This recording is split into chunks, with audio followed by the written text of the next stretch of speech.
Hello, you all, and welcome. I hope you enjoyed our last video where we discussed what causes the three reasons that cause stress about money.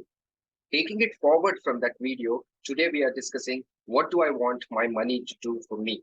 How do we handle this question? So, in the last video, we said, can I do this or should I do this? Is the endless loop that we usually get stuck with. And these are the wrong questions to answer. And rather, the question that we should be asking is, what do I want my money to do for me? So, what do I want and what do I want my money to do for me are two different questions.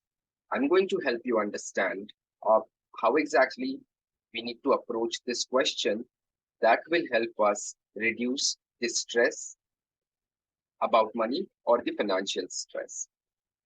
First of all, most of us do not think about money in this way.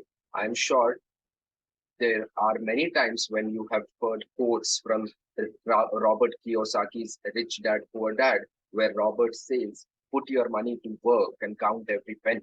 But it remains only in quotes and never comes to practical life. That's what our community wealth creation space is trying to change. And all these videos are a part of a small effort from our community. So most of us don't think about money in this way. At the same time, it's normal for your answer for this question to change over time.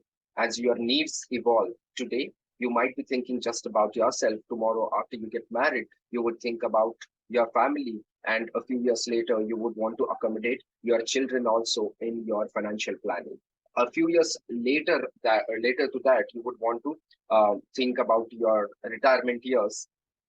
So over the time and then your needs about money evolve. The next one is asking this question. It will either confirm what your priorities are. For example, I want to take my family to Italy on a vacation, or I want to buy a new car, or I want to plan for my retirement. Out of these, which are the priority things? Now, forget about the things that you believe you can't do with your money, and forget about the things that you believe you have to do with your money. So, think about what you want, and that will help you set the priorities right. The next thing we need to do is decide. Once you decide what your priorities are, we need to plan for those. So in my upcoming video, we will discuss how do we plan. But if you remember, I talked about a system for making money decisions. This is what the plan is about. Once you have a system for making your money decisions, you will not get influenced by other external factors. You will also be able to stay neutral and reduce all your financial stress.